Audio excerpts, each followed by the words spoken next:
Vamos falar agora um pouco sobre escoamento e a formação do escoamento em bacias de médio e de grande porte. Então a gente já falou sobre transformação chuva-vazão e a ocorrência do processo de chuva-vazão em bacias de pequeno porte. Vamos falar agora um pouco de médio e grande porte. Então o primeiro ponto, quando a gente está trabalhando com esse tipo de bacia, é identificar, a gente vai ter que representar de forma mais detalhada o conjunto dos processos hidrológicos. Então a gente vai ter que representar em bacias de médio e de grande porte todos os processos hidrológicos mais relevantes, os processos hidrológicos mais relevantes que estão acontecendo na bacia. Então a gente vai ter que representar, por exemplo, a precipitação, vai ter que representar de forma mais explícita o processo de evaporação e de transpiração. A gente vai ter que representar de forma explícita, por exemplo, do total de chuva, quanta água vai se tornar escoamento superficial direto ou precipitação efetiva. A gente vai ter que quantificar qual vai ser a contribuição para o escoamento subterrâneo a partir da infiltração. A gente muitas vezes tem que quantificar o total de água que ficou armazenado na região subsuperficial do solo, onde a gente tem o solo não saturado. A gente vai ter que quantificar o processo de percolação profunda e identificar qual vai ser o armazenamento de água subterrânea no aquífero freático, onde você vai ter já o solo saturado.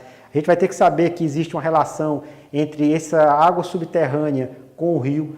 Uma parte dessa água subterrânea vai se tornar escoamento superficial direto, e nós vamos denominar esse escoamento superficial direto de escoamento de base. Esse escoamento de base vai se juntar com o escoamento superficial direto e vai formar o escoamento que nós vamos acontecer nos rios, e esses rios então vão confluir, vão se juntar até chegar a um exutório final, que pode ser um grande lago, pode ser o oceano, etc.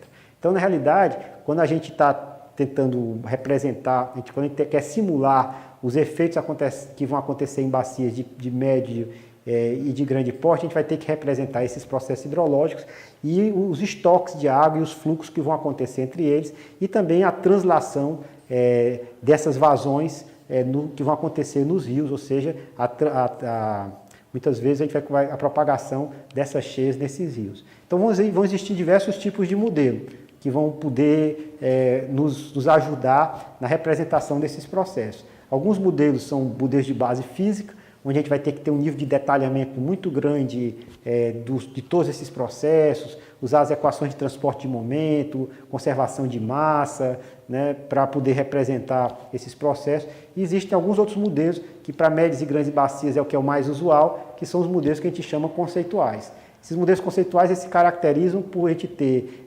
estoques de água, que vão ser reservatórios, que vão representar o armazenamento no solo, o armazenamento subterrâneo, o armazenamento que vai acontecer na superfície da bacia, e fluxos que vão estar associados a equações empíricas ou ao total de precipitação. Então, os modelos conceituais vão nos ajudar então a fazer esse tipo de representação para bacias de médio e de grande porte, e a gente vai ter aí no final da disciplina a oportunidade de trabalhar com alguns deles, notadamente o modelo SMAP, tá certo? Então, esses modelos eles vão quantificar a água que vai chegar a fluir ao rio, né? Então a água que chega ao rio vai ser uma parcela dessa água que vai vir pelo escoamento de base, outra parcela vai vir pelo escoamento superficial direto. Existe uma outra parcela ligada ao escoamento subsuperficial, mas normalmente ela é relativamente pequena.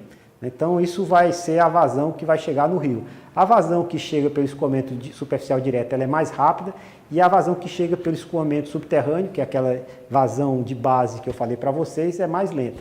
Então os picos de cheia que vão acontecer na seção fluvial estão mais associados ao deflúvio direto, ao escoamento superficial direto.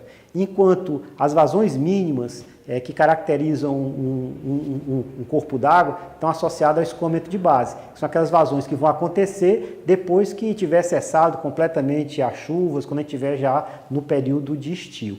Então essas vazões associadas ao escoamento de base, elas são importantes até para a gente poder definir o que vai ser um rio perene, intermitente, tá certo? Ou efêmero. O rio efêmero, intermitente ou perene é definido a partir desse escoamento de base. Rio que a gente não acontece nunca escoamento de base é chamado de efêmero.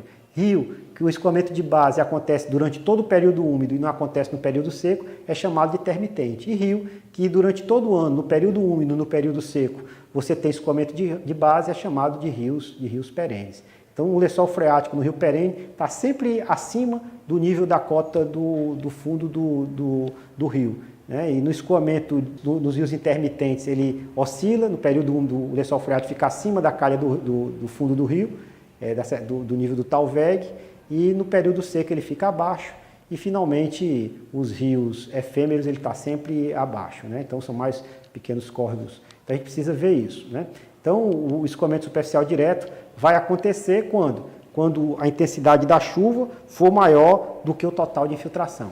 Então o escoamento superficial direto vai acontecer então. Se a intensidade da chuva for maior do que a infiltração, nós vamos ter um escoamento superficial direto. Isso normalmente a gente caracteriza com um nome bonito chamado de escoamento hortoniano, em homenagem a Horton, que depois vocês, no decorrer da disciplina, vão ouvir várias vezes o nome desse hidrólogo que deu origem a esse tipo de definição do escoamento. Então, o escoamento de base, então, eu já expliquei para vocês. Outro conceito importante que vai acontecer nessa seção fluvial é o conceito de hidrograma. O que é um hidrograma? O hidrograma é um gráfico que relaciona a vazão com o tempo. Então, a gente vai ter a vazão numa seção fluvial, ela vai modificar-se no tempo.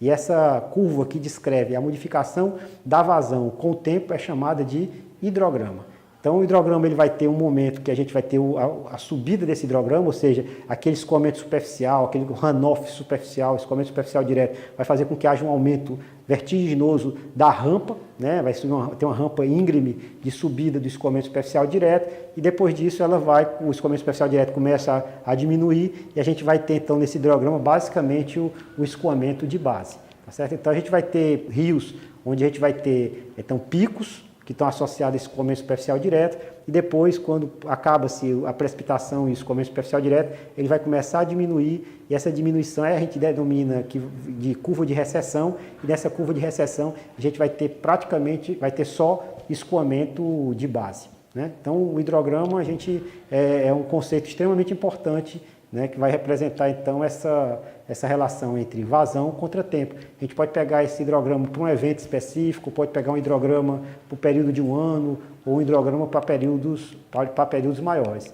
O Jaguaribe, por exemplo, tem uma curva de recessão muito rápida, né, como vocês estão vendo na seção de Iguatu. Em 20 dias, às vezes em 80 dias, 90 dias no máximo, o rio ele chega a secar. Então ele tem uma curva de recessão rápida, você saindo de vazões mais elevadas para vazões mais baixas. Por quê? Porque a capacidade de armazenamento subterrâneo, que esse reservatório subterrâneo que alimentaria o escoamento de base, é relativamente pequeno. O mesmo não ocorre no São Francisco. O São Francisco tem um pacote sedimentar muito maior, e por conta disso é que ele é um rio perene, que ele vai armazenar a água subterraneamente e vai liberar essa água que ele armazenou subterraneamente aos poucos para o rio, através do escoamento de base. Isso vai fazer com que ele atravesse todo o período de estio com vazões importantes.